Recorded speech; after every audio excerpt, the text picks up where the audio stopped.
allez voir que tout ce qu'a fait Abraham pour les anges, Hachem va payer à ses enfants. Alors on reprend, pour pouvoir continuer. Abraham, il a dit aux anges dans la paracha, il leur a dit, Ve'ekra pat lechem, je vous donne du pain. Hachem, qu'est-ce qu'il dit à Abraham? Alors le pain, la manne. Moshe Rabbeinu va donner la manne à Israël. Abraham dit, mettez-vous sous l'ombre de l'arbre. Hachem dit, tu donnes de l'ombre à mes enfants, moi aussi je donnerai l'ombre, la souka, la mitzvah de souka. Abraham dit, je vous donnerai et la bakarat Abraham. Abraham court préparer un veau. Hachem dit à Abraham, moi aussi je donnerai de la viande à tes enfants. Quand ils vont sortir de l'Égypte, ils vont demander de la viande, je leur donnerai cet oiseau qui s'appelle la caille, qui est le slave, et je leur nourrirai avec cet oiseau. Abraham va donner de l'eau, alors Hachem aussi va donner le Be'er, le puits de Myriam, pour les enfants d'Israël. Maintenant, on voit dans la Torah, dans des autres passages, on a dit que tout ce qu'Abraham fait, c'est de la plantation. Il a semé de grains dans la terre, qui vont être plus tard irrigués, labourés par des tzadikim, que la mitzvah, le fruit va être appelé sur eux, comme on a donné l'exemple de Be'era chez Myriam, le puits de Myriam, que normalement c'est pas le puits de Myriam, c'est le puits d'Abraham. C'est grâce qu'il a servi de l'eau aux anges qu'on a eu le puits dans le désert 40 ans, mais Abraham il a rien que planté le grain de semence. Myriam, par ses bonnes actions, elle a eu le mérite qu'elle a arrosé ce grain, il a poussé, elle a cultivé le fruit, on l'a appelé Be'era chez Myriam. Dans la Torah, nous avons des autres exemples comme ça. Vous vous rappelez, il y a deux parachas, dont parachat Noach. Dans parachat Noach, qu'est-ce qui arrive? Noach, il sort de la Teva. Il sort de la Teva, la première chose que Noach va faire, qu'est-ce qu'il va faire? Il va planter une vigne. Et là, il y a un miracle.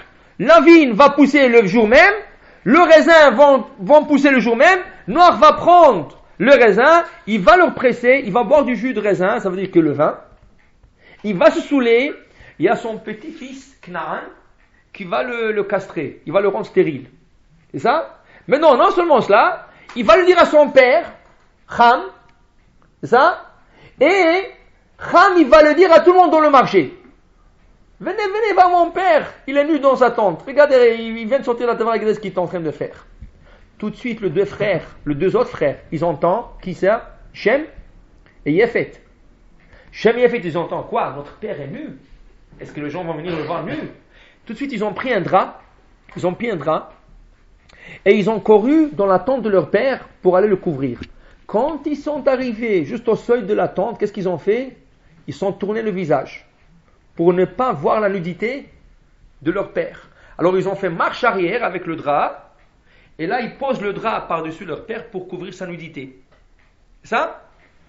Maintenant, c'est écrit là-bas, Vaikar Shem, Veyefet atasemla. Shem a pris, et Yefet. Ils ont pris la robe, ils ont couvert leur père. Normalement, en grammaire, qu'est-ce qu'il fallait dire si les deux ont fait l'action?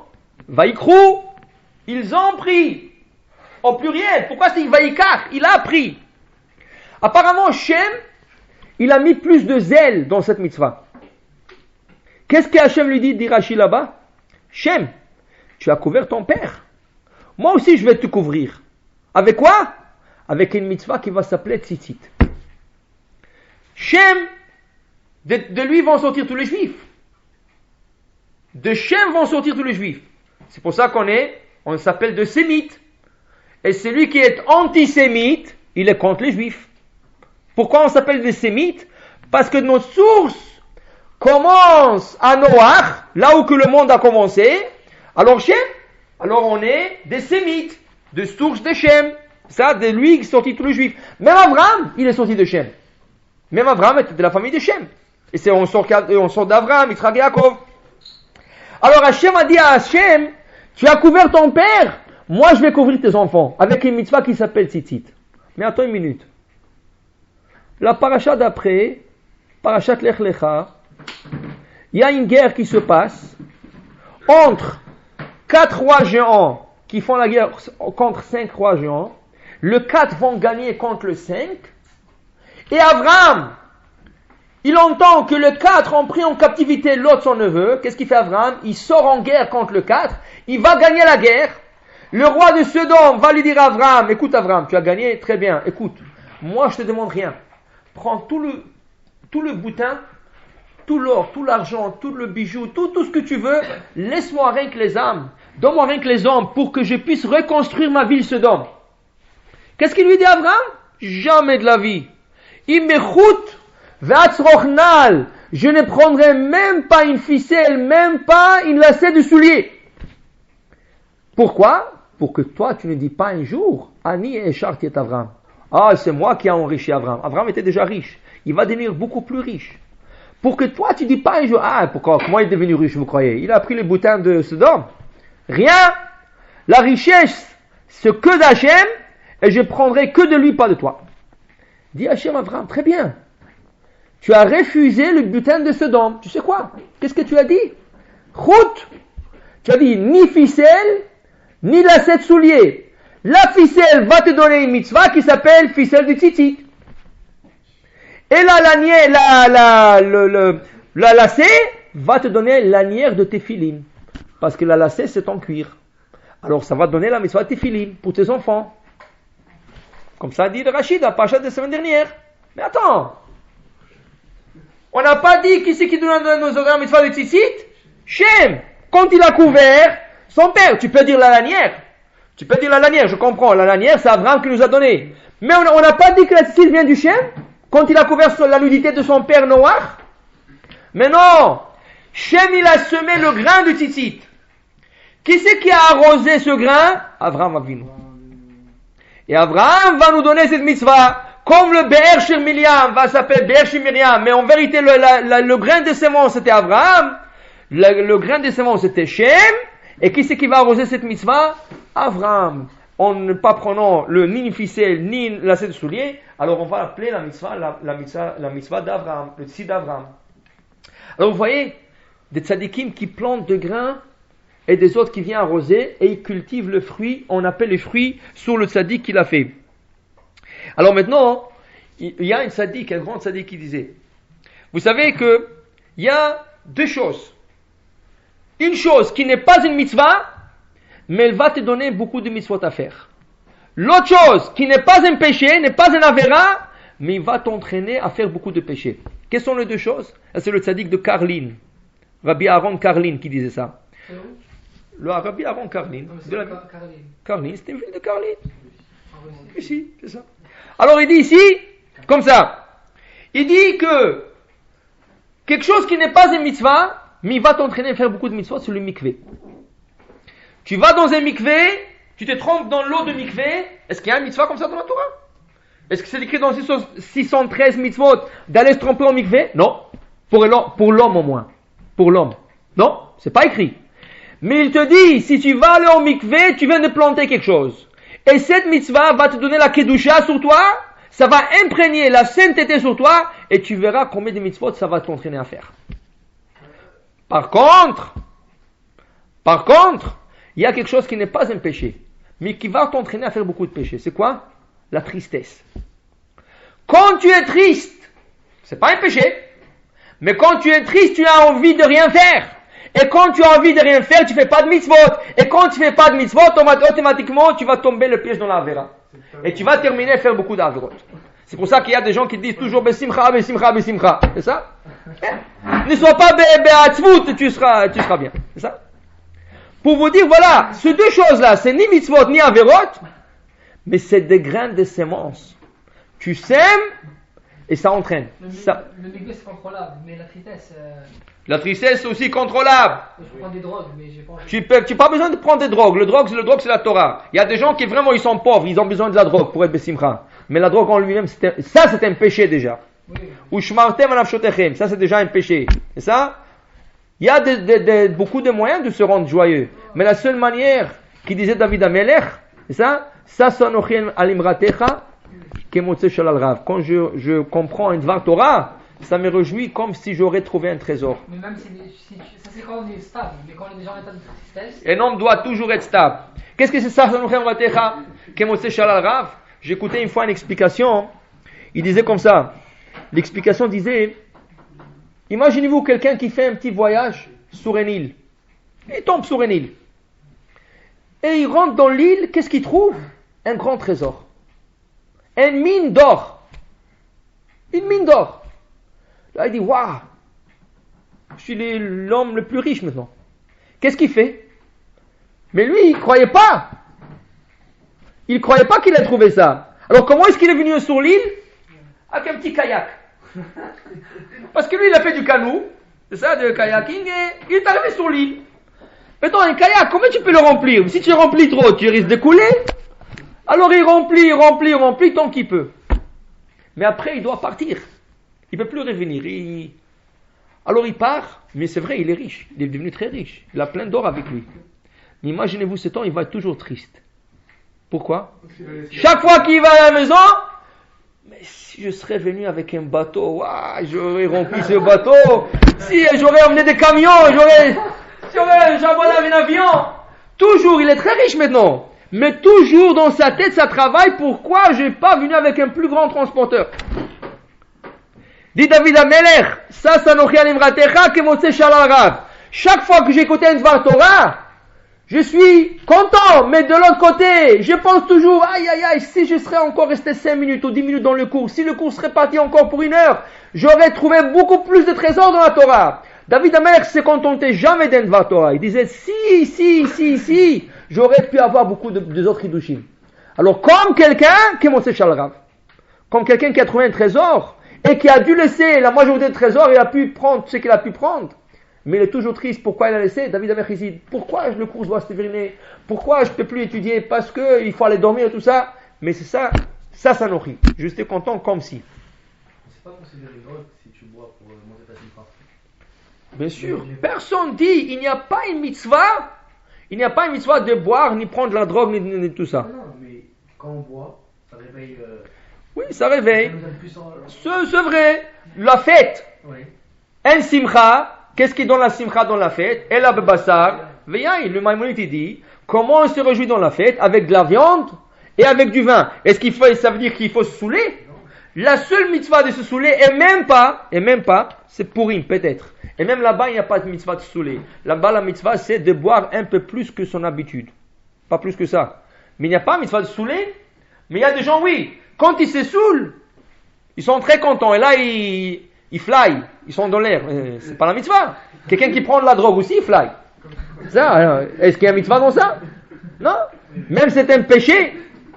C'est un péché, ça. Bon. Et c'est d'ailleurs, vous savez, ça c'était le calcul de Noach. On va revenir pour Noach. Noach, pourquoi il a pris un verre de vin? Pourquoi il a pris un verre de vin en sortant de la Teva, après que la vigne a poussé? Justement parce qu'il était triste. Noach, c'est écrit, il était triste. Pourquoi? Parce que le monde a été détruit. Il n'y avait rien sur terre. Noach, il a dit, où sont les beaux arbres, le buisson, le gazon? Je ne connais pas ce monde-là, c'est vide. Il était triste. Alors qu'est-ce qu'il a dit? Je vais boire un peu du vin pour être Bessimcha. Mais le problème c'est quoi? Il a un peu trop bu.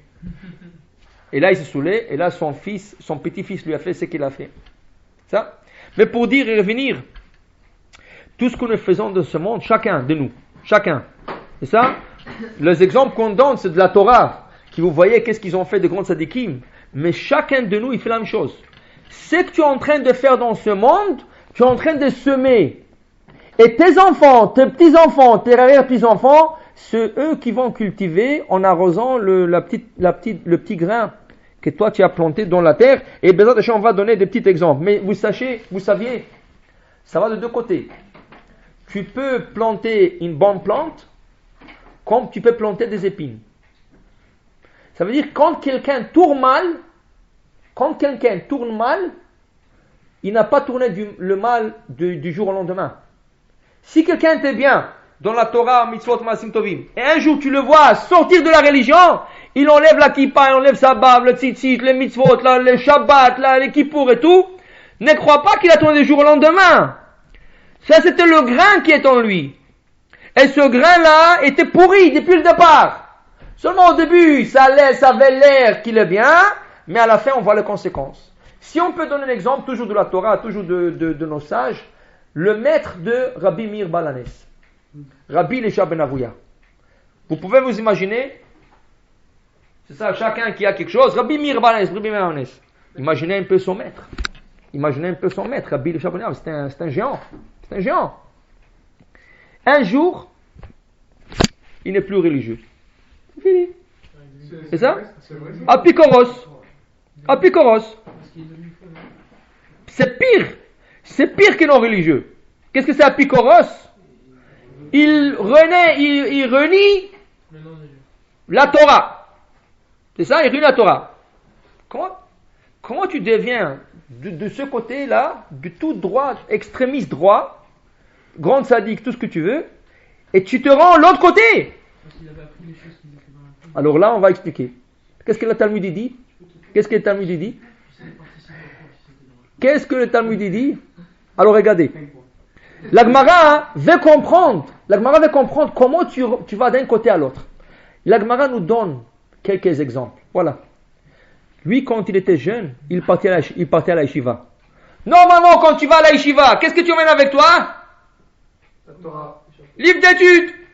Gemara, Chumash, dans le break, tu apprends un petit livre, tu prends des livres avec toi. C'est ça? Lui, quand il était à la yeshiva, des fois, quand ses livres tombaient de ses mains, qu'est-ce qu'on trouvait entre ses livres? Des magazines. Des magazines. Et pourquoi? Parce que lui vivait à l'époque des Romains et des Grecs. Et là, il y avait des magazines grecs. C'est ça? Aujourd'hui, tu vas dans un supermarché, tu peux même pas te mettre dans une caisse sans fermer les yeux. C'est ça, il faut que tu passes à la caisse avec des yeux fermés parce qu'il y a tellement de magazines qui te mettent dans les yeux et tu peux pas passer. C'est ça? Lui, il avait ses magazines entre ses livres. Il rentrait pas à la yeshiva avec les magazines. Tu dois être fou avant devant ton rave de rentrer avec un magazine. Mais il avait toujours le magazine caché. Comme ça, il a une Gemara, Chumash, un magazine. Et une fois que c'est tombé, regarde qu'est-ce qu'il a lui? Des magazines des Grecs. Très bien, une chose. Deuxième chose, la Gemara dit, il écoutait la musique grecque. Mais c'est pas un magazine. Magazine? Je sais pas, qu'est-ce que c'est magazine pour toi? Des bêtises. Il y a des magazines, il y a des magazines. C'est ça? C'est ça. Il y a des magazines. On parle pas des femmes nues, chas v'shalom, Hashem yishmor. Mais on parle de magazines qui parlent de la culture grecque. C'est ça, la culture grecque, la science, la philosophie, tout ce que tu veux, tout ce qui n'est pas Torah. On parle pas de choses sales. Mais magazine, c'est magazine. Ça. Autre chose, la Gemara dit, qu'est-ce qu'il avait lui? Toujours il chantait la musique grecque. Toi, des fois tu chantes, je sais pas, Shabbihi Yerushalayim ou c'est pas exprès, c'est ça? Il remet, comme ça, pas exprès, il disait. Il omet parce qu'il aimait écouter. Alors il omet. Ça. Alors si tu chantes la musique grecque, ça pénètre dans ton âme. Ça. Ça veut dire si tu es toute la journée dans ta voiture et tu écoutes Céline Dion. Cool. Ça. Moi j'écoute la musique hébreu.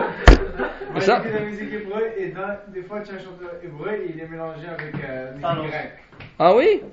Qui c'est qui a fait ce mélange? C'est Bassar Bechalaf, tu n'as pas le droit de mélanger les deux. Non, je vais donner un exemple, c'est vrai, je suis dans la voiture. Et... Enlève-le tout de suite de ta voiture. Raphaël, je te rends ton CD. C'est ça? Comment tu mélanges le code de Shechol? Non, mais c'est La musique juive avec la musique goy, qu'est-ce que ça se passe?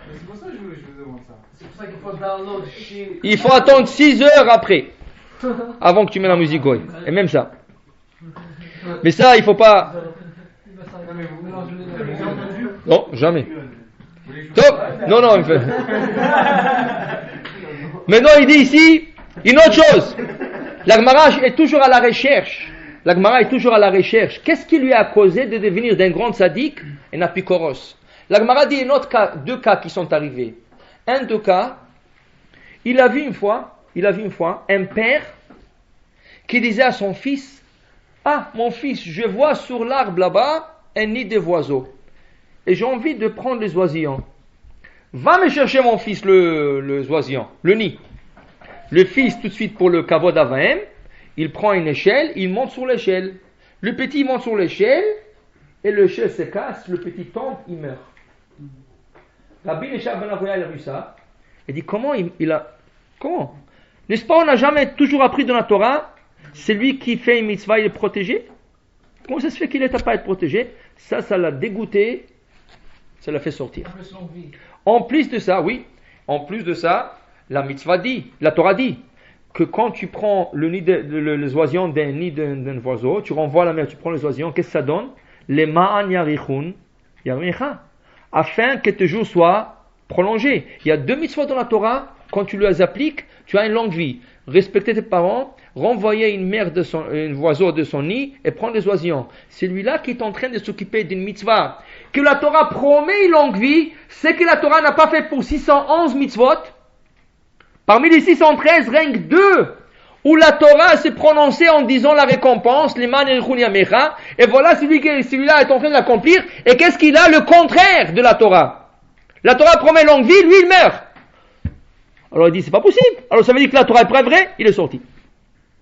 Autre chose, il est monté au ciel avec Rabbi Akiva, avec deux Chachamim, Ben Azai, et Ben Zoma. Quand il est monté au ciel, il voit un ange s'asseoir.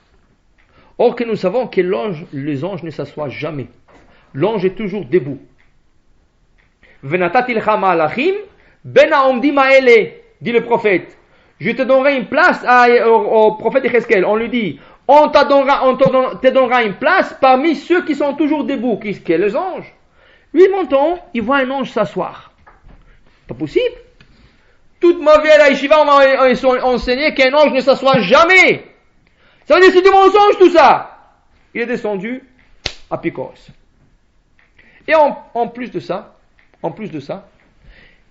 après l'histoire de 10 martyrs tués par le Romain, il a trouvé la langue de un de 10 qui est Rabbi Chutzpit Ameturgeman, Rabbi Chutzpit le traducteur. Il a trouvé sa langue qui traduisait la Torah à chaque Shabbat à des milliers de personnes. Il a trouvé sa langue dans les poubelles. Il a dit comment une langue sainte, une langue qui traduisait la Torah, qui a fait tellement de Torah, propager la Torah pour tout le monde, le traduire la Torah d'hébreu en araméen pour que les gens comprennent, cette langue va se trouver dans la poubelle, ça l'a dégoûté, il est sorti. Mais tout ça, c'était pas des tests pour lui? Comment? C'était pas des tests. On va expliquer. Tout ça, c'est quoi? Est-ce qu'on peut dire que chacune des raisons, c'est la raison?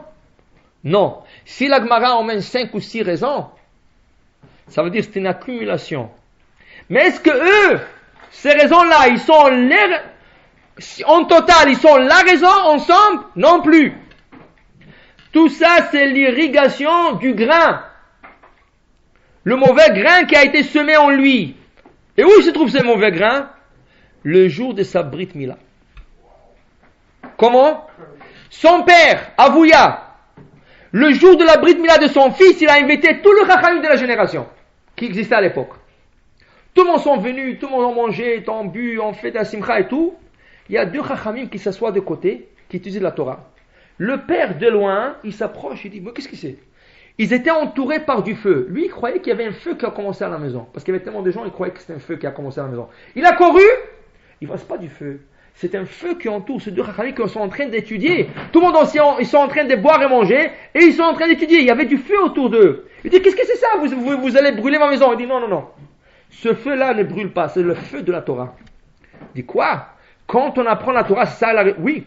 Quand tu apprends la Torah, comme il faut, il y a un feu qui t'entoure. Lui, il a dit, alors dans ce cas, pourquoi pas? Moi aussi, je voudrais que mon fils apprenne la Torah. Qu'est-ce que ça veut dire, moi aussi, je veux que mon fils apprenne la Torah? Ça veut dire qu'il vient de circoncire il y a 10 minutes ou 15 minutes. Qu'est-ce que tu pensais au moment de la circoncision de ton fils? C'est ça? Qu'il soit un acteur, un chanteur, un avocat, un docteur, qu'est-ce que tu pensais? Ça veut dire que tu as pensé, tu n'es pas pur au moment de la brite. Ça veut dire que le grain que tu as planté n'était pas pur. C'est pas l'ishma. Alors ça, c'est déjà la graine de semence qui a commencé mal. Tout le reste des événements, ils ont rien qu'irrigué cette grain. Il a vu le petit tomber, il a vu le ciel et l'ange s'asseoir, il a vu la langue de Rabbi Chutzpit Ameturgeman, il avait des livres, il a écouté la musique goy et tout ça. Tout ça, c'est rien qu'irriguer le grain qui a été planté en lui. C'est quoi le grain? Le jour de la Brit Mila. C'est pour ça que je vous ai dit, la Brit Mila, c'est le moment le plus propice, le plus important. Vous savez que le moment le plus propice qu'Hachem entend la prière d'une personne, c'est au moment de la Brit quand le moelle il vient de couper et le petit il commence à pleurer. Tout le monde dans une Brit, qu'est-ce qu'ils font? Tout le monde veut l'attraper une place à côté de la chaise. Laisse-moi voir, laisse-moi voir, laisse-moi. Qu'est-ce que tu veux voir? Combien de Brit Mila tu as vu? Pourquoi tu veux devenir Moël? Qu'est-ce qu'il y a à voir? Qu'est-ce qu'il y a à voir? Laisse-moi voir. Qu'est-ce qu'il y a à voir? Non, les gens veulent voir. Pour la mitzvah. Quelle mitzvah? Qu'est-ce que tu veux? Tu vas venir devenir Moël? Non. Laisse-moi entendre. Quand tu entends le bébé pleurer, disent les Mekoubalim, c'est le moment de demander à Hachem tout ce que tu veux. Parce que le cri innocent et saint de ce bébé, qui n'a jamais fauté dans sa vie, qui rentre dans la bride d'Abraham Avinu, ces pleurs-là qu'il est en train de mettre maintenant, sont tellement saints et purs, quand il monte au ciel avec une prière, de n'importe quelle prière, c'est un canal pour monter la prière au ciel. Qui veut dire que quand tu entends le petit pleurer, fais tout de suite une prière. Demande à Hachem quelque chose. Parce que ta prière est en train de monter avec le pleur de ce bébé. Et ne cherche pas à regarder, qu'est-ce que tu as regardé? Prie! Tu sais pas qu'est-ce que tu cherches. C'est pour ça qu'on a dit que le sandak du petit, c'est très important. C'est lui qui tient le bébé. Et le petit va prendre tous les traits de caractère de ce sandak. Si le sandak est tzaddik, il va être tzaddik. Si il est rachat, tu risques de rendre rachat. Ça? Il y a des gens qui font tchouva. Il y a des gens. Mais c'est déjà une sémence. C'est pour ça qu'on dit, ce que je dis avant. C'est pour ça qu'il va dire ici, dit, si ton père c'est pas un mange shomer Shabbat, il mange pas caché et tout ça, si tu as la force et si tu peux le dire à ton père, écoute, je donnerai la Brit Mila à quelqu'un, s'il va pas te tuer et faire quelque chose, ça va. Il y en a qui acceptent pas. Ça, il y en a, quoi? Moi je t'ai apporté dans ce monde et tu vas donner ton fils à quelqu'un d'autre, ton père. Il y en a qui rentrent dans une situation pas agréable. C'est pour ça qu'il faut toujours demander un rav. Il faut toujours, qu'est-ce qu'on fait dans ces situations? Des fois, tu n'as pas le choix, tu n'as pas le choix. Mais quand tu as le choix, tu as le choix. C'est ça? Mais vous allez voir. Le trait de caractère d'un bébé, c'est toujours le sandak. Et le Moël, lui aussi, il met beaucoup de kedusha dans le bébé. Quand il coupe, il ne faut pas prendre n'importe quel Moël. Il faut prendre un Moël à virage Shamaim. Un Moël qui fait d'abord kasher. Il y a des Moëls qui ne font même pas kasher. Il faut avec le clamp. Le clamp, c'est un petit ressort là qui attrape la bride pour enlever, pour que le sang ne sort pas et tout ça. C'est pas kasher. Alors tu es circoncis sans être circoncis. Et celui qui est circoncis avec un clamp, il faut qu'il refasse la Brit Mila. Tu ne peux pas refaire une Brit Mila, mais il faut qu'il fasse une saignée. Et selon Rav Mordechai Eliyahu avec bracha. Et selon beaucoup de seigneurs avec bracha. Pour te dire le moment de la Brit, c'est là que le bébé est formé. Et c'est là que tu es en train de mettre des graines de semences en ce bébé. C'est ça? C'est ça? Comment vous expliquez alors quand il y a un bal tchouva par exemple? Ça graine est mauvaise de nature. Non. Il se peut avoir des balles de tchouva. Comme je vous ai expliqué une fois. Le Rav Moshe Feinstein Zatzal était posé une question. On sait que de parents qui n'ont pas observé les règles de la nida, les règles de la menstruation de la femme, qui veut dire que de se séparer, de s'éloigner un de l'autre durant les 2 semaines que la femme a en menstruation, normalement, la Gemara dit que leurs enfants sont chatzufim. C'est des effrontés. Leurs enfants, c'est des effrontés. Ils n'ont pas de respect pour les gens.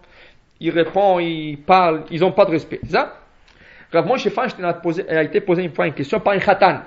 Il a trouvé, c'était un Baal Tshuva. C'était un Baal Tshuva. Il a trouvé, Baruch Hashem, une fille Baalat Teshuva. Mais le problème, sa mère, malgré qu'elle n'était pas religieuse, elle gardait la nida. Mais la mère de la Kala n'a pas observé les règles des menstruations. Est-ce qu'il peut se marier avec elle ou pas? Qu'est-ce qu'il lui répond le Rav? Il dit, écoute, qu'est-ce que la Gemara dit? Une fille.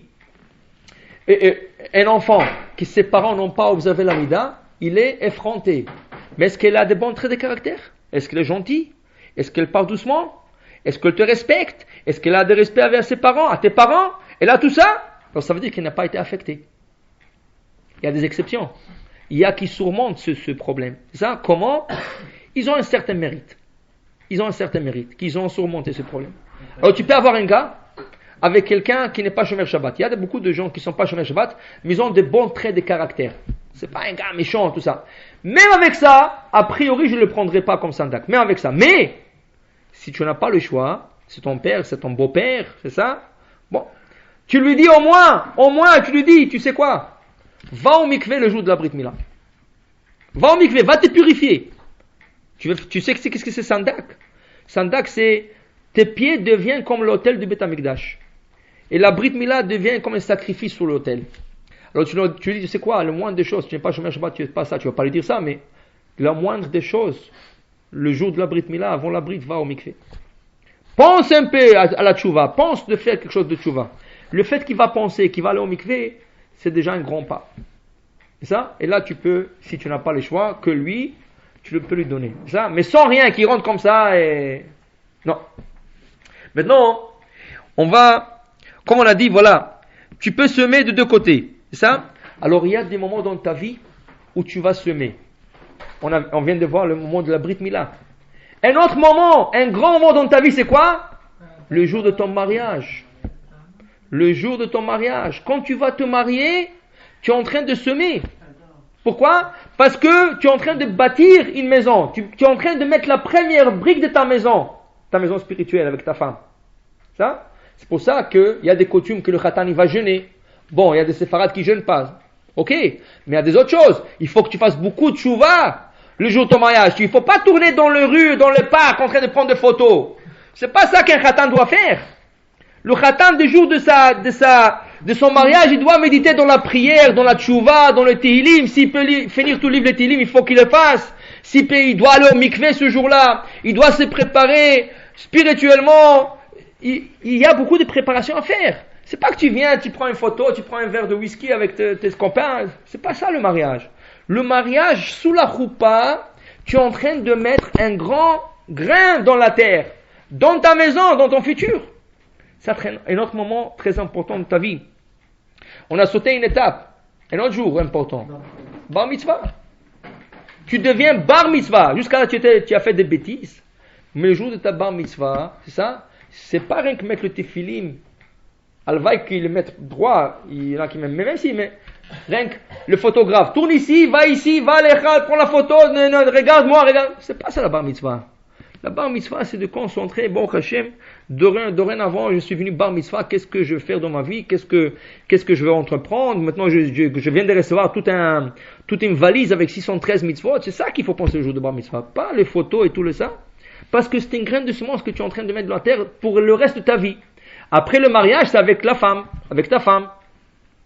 Tout ça, c'est des graines de semences. Qu'est-ce qu'on dit dans Tehillim?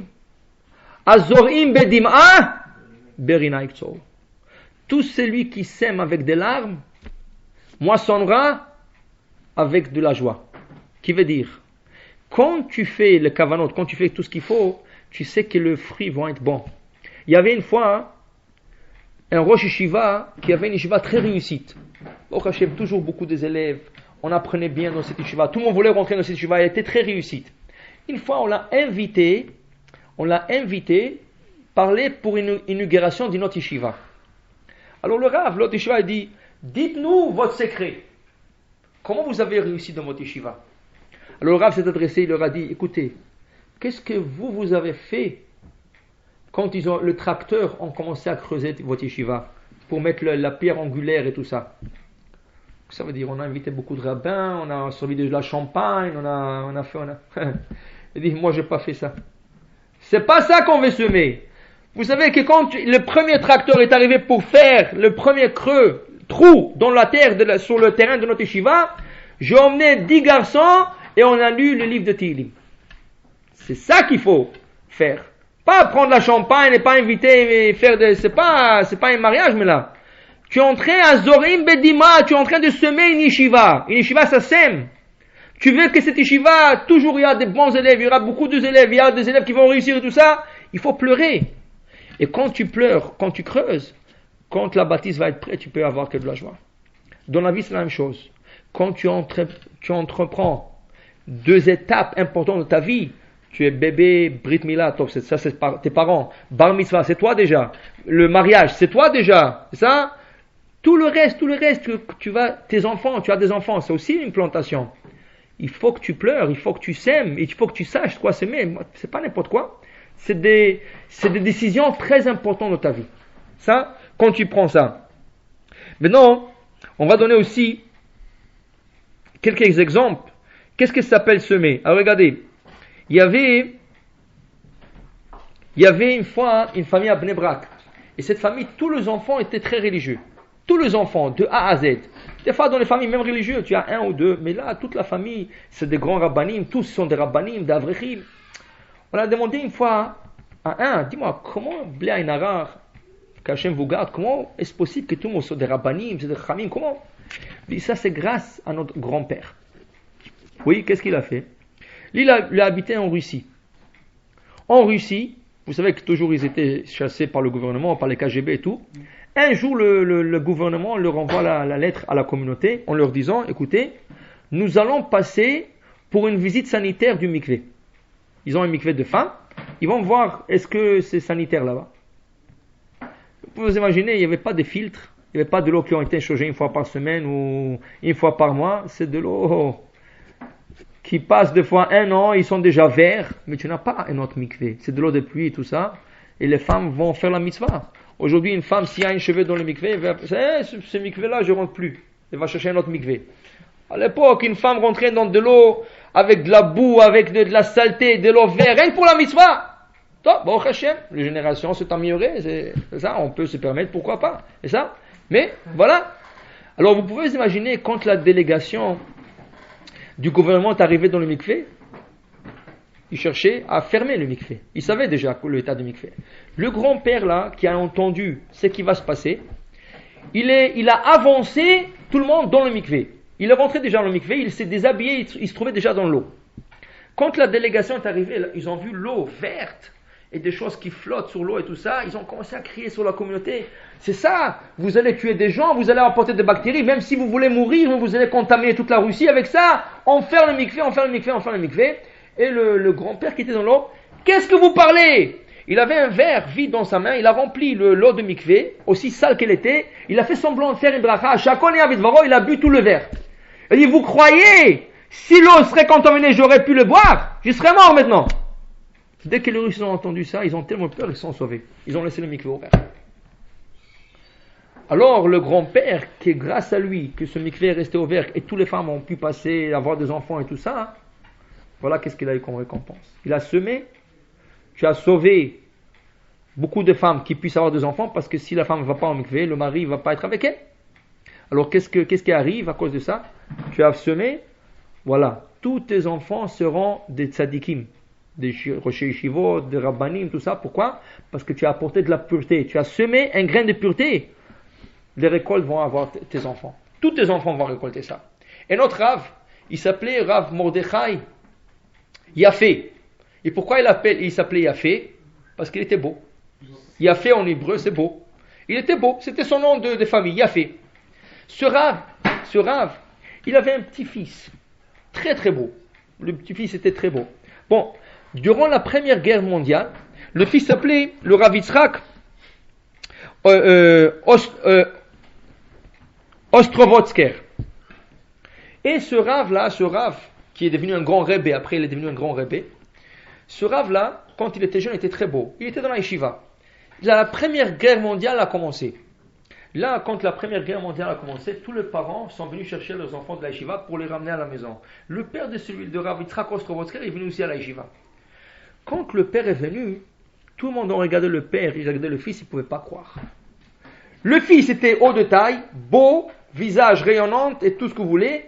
Le père, petit de taille, noir, un visage répugnant. Tu es sûr que c'est ton père?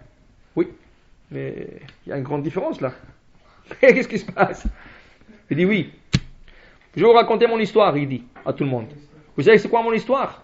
Mon grand-père, Rabbi Mordechai Yafé, il a une épreuve dans sa vie. C'est quoi son épreuve? Un jour, il était très beau, il passe dans la rue, une matronita, ça veut dire une femme, comme une princesse, le voit, il voit sa beauté et tout, et lui dit viens ici, je veux te parler. Il n'avait pas le droit de refuser. Il est monté, et lui dit maintenant on va faire on va faire quelque chose d'intime ensemble. Quoi? Avec une goya comme ça? Qu'est-ce que ça veut dire ça? Qu'est-ce qu'il a fait? Il est descendu en bas, il a commencé à courir d'elle, elle court après lui, il a trouvé un trou des égouts, il s'est jeté dans le trou des égouts. Et il a marché comme ça 3 jours. Vous pouvez imaginer ses habits, l'odeur et tout ça.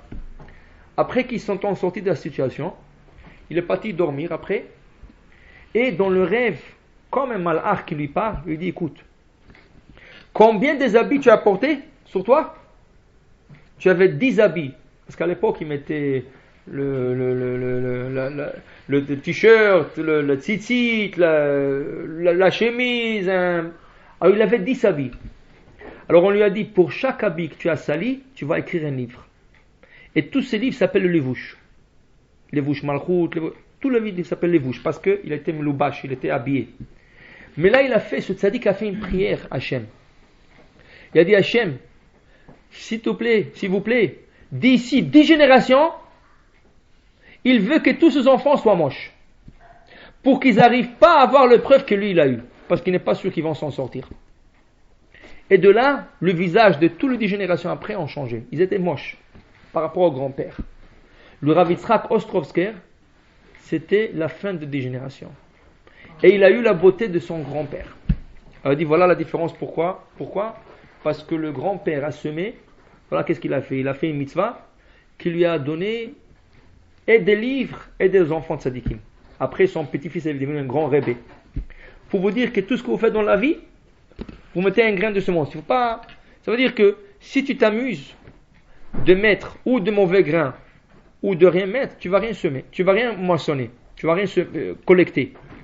Mais si dans ta vie, tu prends ta vie au sérieux, le jour de la Brit Mila, le jour de la Bar Mitzvah, le jour de le mariage, dans n'importe quelle étape, sache que tu es en train d'arroser. Et si c'est pas toi qui vas récolter, c'est toujours ou ton fils, ou ton petit-fils, ou n'importe qui. Qui veut dire que dans la vie, on ne s'amuse pas. On n'est pas là pour s'amuser.